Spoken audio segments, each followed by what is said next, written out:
नमस्कार भागवत भक्तों। श्रीमद् भागवत महापुराण को हम जैसा लिखा है वैसा ही आप तक पहुंचा रहे हैं।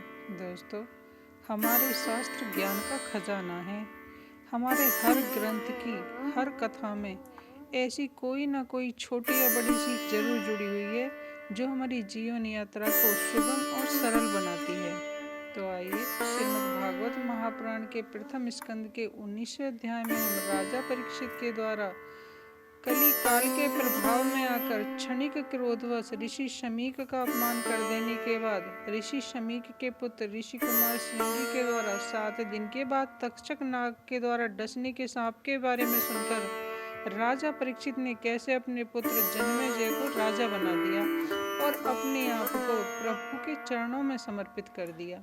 तो जानते हैं मृत्यु को सामने खड़ा देख राजा परीक्षित ने क्या किया और भगवान श्री हरि ने भक्त परीक्षित की मुक्ति के लिए क्या किया। ओम श्री गणपति देवाय नमः। ओम श्री भगवते वासुदेवाय नमः। कौन विंशो अध्याय परीक्षित का अनशन व्रत और सुखदेव जी का आगमन। सूत जी कहते हैं, सौनक जी, राजधानी में पहुंचने पर राजा परीक्षित को अपने उस निंदनीय कर्म के लिए बड़ा ही पश्चाताप हुआ।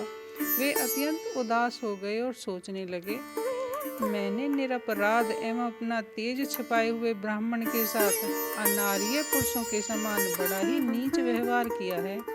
यह बड़े ही खेद की बात है। अवश्य ही उन महात्मा के अपमान के फलस्वरूप शीघ्र से शीघ्र मुझ पर कोई विपत्ति आएगी। मैं भी ऐसा ही चाहता हूँ, क्योंकि उससे मेरे पाप का प्रायश्चित हो जाएगा और फिर कभी भी मैं ऐसा काम करने का दुस्साहस नहीं करूँगा। ब्राह्मणों की क्रोधाग्नि आज ही मेरे राज्य, सेना और भरे पूरे खजाने को जलाकर खाक कर दे, जिससे फिर कभी मुझ दुष्ट की ब्राह्मण देवता और गौं के प्रति ऐसी पाप बुद्धि न हो। राजा परीक्षित इस प्रकार चिंता कर ही रहे थे कि उन्हें मालूम हुआ कि ऋषि कुमार के सांप से तक्षक मुझे डसेगा। उन्हें प्रायश्चित की उस धधकती हुई आग के समान तक्षक का डसना बहुत ही भला मालूम हुआ। उन्होंने सोचा कि बहुत दिनों से मैं संसार में आसक्त हो रहा था, अब मुझे शीघ्र ही वैराग्य होने का कारण प्राप्त हो गया। वे इस लोक और परलोक के भोगों को तो पहले ही तुच्छ और त्याज्य समझते थे। अब उनका सब रूपतः त्याग करके भगवान श्री कृष्ण के चरण कमलों की सेवा को ही सर्वोपरि मानकर आमरण अनशन व्रत लेकर वे गंगा तट के किनारे बैठ गए। क्योंकि गंगा जी का जल भगवान श्री कृष्ण के चरण कमलों का वह पराग लेकर प्रवाहित होता है जो श्रीमती तुलसी की गंध से मिश्रित है। यही कारण है कि वे लोकपालों के सहित ऊपर नीचे के समस्त लोगों को पवित्र करती हैं। ऐसा कौन मरणासन पुरुष होगा जो उनका सेवन न करेगा। इस प्रकार गंगा जी के तट पर आमरण अनशन का निश्चय करके उन्होंने समस्त आसक्तियों का परित्याग कर दिया और वे मुनियों का व्रत स्वीकार करके अनन्य भाव से श्री कृष्ण के चरण कमलों का ध्यान करने लगे। उस समय त्रिलोकी को पवित्र करने वाले बड़े बड़े महानुभाव ऋषि मुनि अपने शिष्यों के साथ वहां पधारे। संत जन प्राय तीर्थ यात्रा के बहाने स्वयं उन तीर्थ स्थानों को ही पवित्र करते हैं। उस समय वहां पर अत्रि, वशिष्ठ, चैवन, सारद्वान, अरिष्टनेमि, भृगु, अंगीरा, पराशर, विश्वामित्र, परशुराम, उत्थय, इंद्रप्रमद, इदम्बः, मेधातिथि, देवल, अरष्टिशेन, भारद्वाज, गौतम, पिपलाद, मैत्रेय, और्व, कवश, अगस्त्य, भगवान व्यास, नारद तथा इनके अतिरिक्त और भी कई श्रेष्ठ देव ऋषि, ब्रह्म ऋषि तथा अरुणादि राज ऋषिवरियों का शुभागमन हुआ। इस प्रकार विभिन्न गोत्रों के मुख्य मुख्य ऋषियों को एकत्र देखकर राजा ने सबका यथा योग्य सत्कार किया और उनके चरणों पर सिर रखकर वंदना की। जब सब लोग आराम से अपने अपने आसनों पर बैठ गए, तब महाराज परीक्षित ने उन्हें फिर से प्रणाम किया उनके सामने खड़े होकर शुद्ध हृदय से अंजलि बांधकर वो जो कुछ कहना चाहते थे उसे सुनाने लगे। राजा परीक्षित कहने लगे, अहो, समस्त राजाओं में हम धन्य हैं, धन्यतम हैं, क्योंकि अपने शील स्वभाव के कारण हम आप महापुरुषों के कृपा पात्र बन गए। राजवंश के लोग प्राय निंदित कर्म करने के कारण ब्राह्मणों के चरण धोवन से दूर पड़ जाते हैं। यह कितनी खेद की बात है। मैं भी राजा ही हूँ। निरंतर देह गेह में आसक्त रहने के कारण मैं भी पाप रूप ही हो गया हूँ।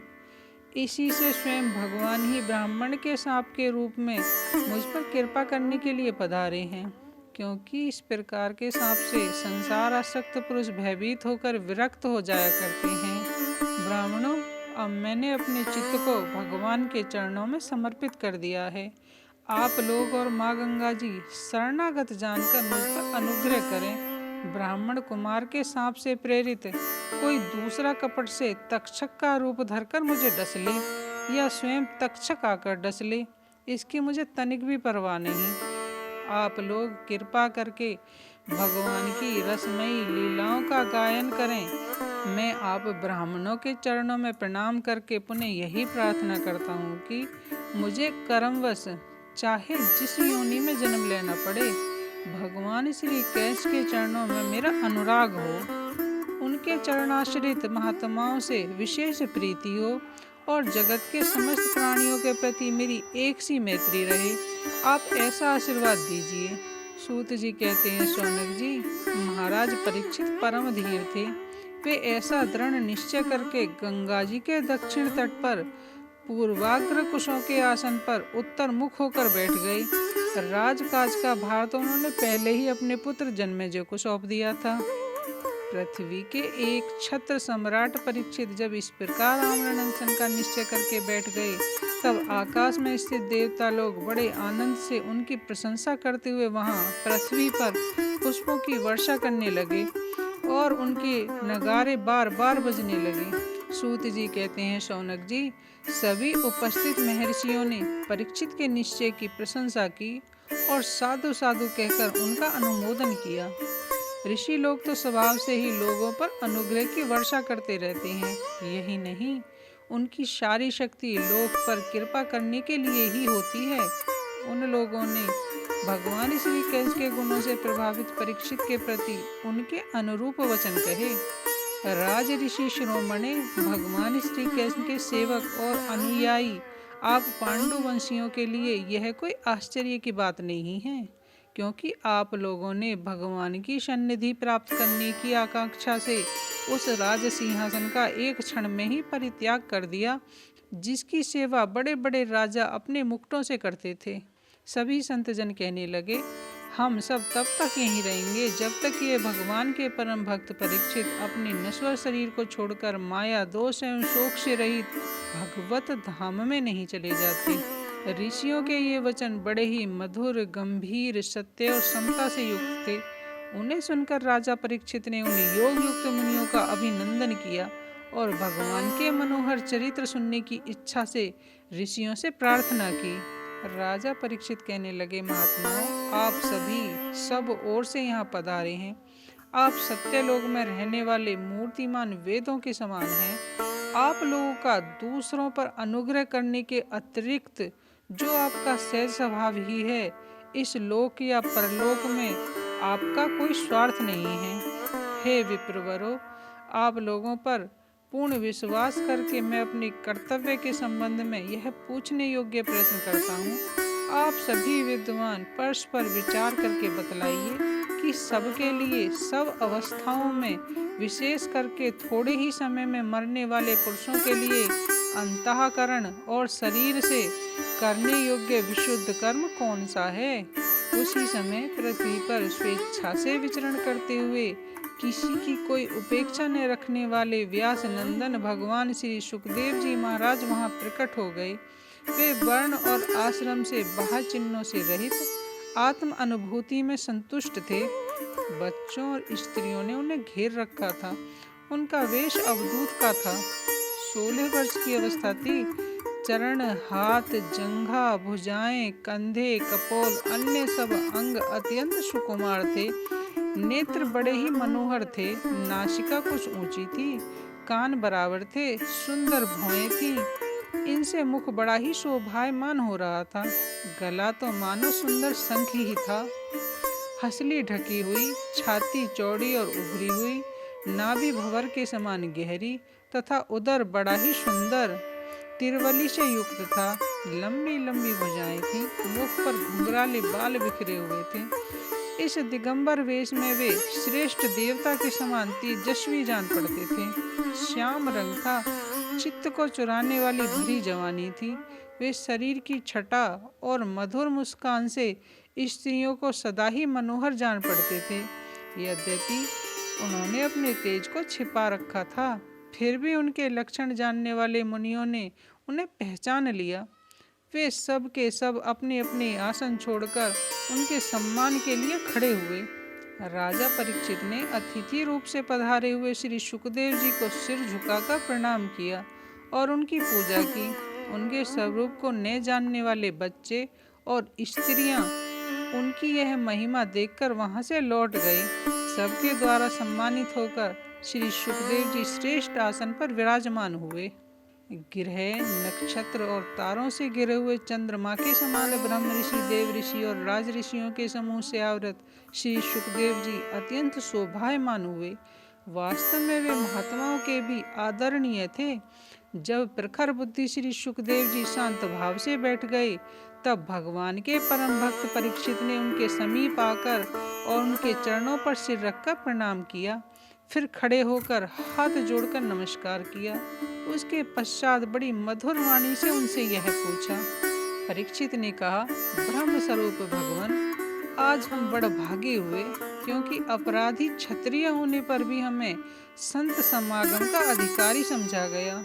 आज कृपा पूर्वक अतिथि रूप से पधारकर आपने हमें तीर्थ के तुल्य पवित्र बना दिया। आप जैसे महात्माओं के स्मरण मात्र से ही ग्रस्तों के घर तत्काल पवित्र हो जाते हैं। फिर दर्शन, स्पर्श, पाद प्रक्षालन और आसन दान आदि का सुअवसर मिलने पर तो कहना ही क्या। हे महायोगी, जैसे भगवान विष्णु के सामने दैत्य लोग नहीं ठहरते, वैसे ही आपकी सन्निधि से बड़े बड़े पाप भी तुरंत नष्ट हो जाते हैं। अवश्य ही पांडवों के सुहृदय भगवान श्री कृष्ण मुझ पर अत्यंत प्रसन्न हैं। उन्होंने अपने फुफेरे भाइयों की प्रसन्नता के लिए उन्हीं के कुल में उत्पन्न हुए मेरे साथ भी अपनेपन का व्यवहार किया है। भगवान श्री कृष्ण की कृपा न होती तो आप सरीखे एकांत वनवासी अव्यक्त गति परम सिद्ध पुरुष स्वयं पधार कर इस मृत्यु के समय हम जैसे प्राकृत मनुष्यों को क्यों दर्शन देते। आप योगियों के परम गुरु हैं, इसलिए मैं आपसे परम सिद्धि के स्वरूप और साधन के संबंध में प्रश्न कर रहा हूँ। जो पुरुष सर्वथा मरणासन है, उसको क्या करना चाहिए? भगवान, साथ ही यह भी बतलाइए कि मनुष्य मात्र को क्या करना चाहिए। वे किसका श्रवण, किसका जाप, किसका स्मरण और किसका भजन करे और किसका त्याग करे। भगवत स्वरूप मुनिवर, आपका दर्शन अत्यंत दुर्लभ है, क्योंकि जितनी देर एक गाय दुही जाती है गृहस्थों के घर पर, उतनी देर भी तो आप नहीं ठहरते। सूत जी कहते हैं, जब राजा ने बड़ी ही मधुर वाणी में इस प्रकार संभाषण एवं प्रश्न किए, तब समस्त धर्मों के मर्मज्ञ व्यास नंदन भगवान श्री शुकदेव जी उनका उत्तर देने लगे। श्रीमद् भागवत भक्तों, श्रीमद् भागवत महापुराण के प्रथम स्कंद को और उसके 19वें अध्याय को यहीं विराम देते हैं। इति श्रीमद् भागवत महापुराणे वैयासिक्यामष्टादशसहस्रयां परमहंसायां संहितायां प्रथम स्कंदे शुकागमन नामेकोनविंशो अध्याय। तो भागवत प्रेमियों, राजा परीक्षित को ऋषि कुमार से मिले सांप और परीक्षित की मुक्ति के लिए तीनों लोकों की महान आत्माओं और व्यास नंदन सुखदेव जी का आना और परीक्षित को मृत्यु के भय से मुक्त करने के लिए सुखदेव जी द्वारा परीक्षित के प्रश्नों का उत्तर दे, उनकी शंकाओं को खत्म कर उन्हें श्रीमद् भागवत महापुराण की कथाएं सुनाने से हमें यही सीख मिलती है कि भूलवश कोई गलत काम हो जाने पर भी हमें उसका फल भोगना ही पड़ता है, परंतु परमपिता ईश्वर जन्म देने वाले माता पिता की तरह संतान की गलती करने पर भी उसे कभी नहीं त्यागते। वे जीव को अपनी गलती के पता चलने पर और मन से प्रायश्चित करने पर वे उसकी सहायता के लिए अनेक द्वार खोल देते हैं, ताकि वह अपनी भूल के दंड को पाकर आग में तपे सोने की तरह निखर कर परमात्मा को प्राप्त हो परम धाम में स्थान पा ले। तो दोस्तों, एक नई सीख के साथ कथा को यहीं विराम देते हैं। मिलते हैं दूसरे स्कंद की पहली कथा के साथ। इसमें हम श्री व्यास नंदन सुखदेव जी के द्वारा राजा परीक्षित के प्रश्नों के उत्तर, सुखदेव जी के द्वारा परीक्षित को ध्यान विधि की सीख और भगवान श्री हरि के विराट रूप के बारे में जानेंगे। कथा आपको कैसी लगी हमें कमेंट के माध्यम से ज़रूर बताएं। पसंद आई हो तो लाइक करें और अपने दोस्तों के साथ शेयर भी करें। और यदि श्रीमद् भागवत महापुराण की आगे की कथाएं सुनने के इच्छुक हैं तो हमारे चैनल को सब्सक्राइब करें। इससे हमारी आने वाली वीडियोज़ का नोटिफिकेशन आपको मिलता रहेगा। तो मिलते हैं दूसरे स्कंद की पहली कथा के साथ। तब तक के लिए नमस्कार। जय हिंद, जय भारत।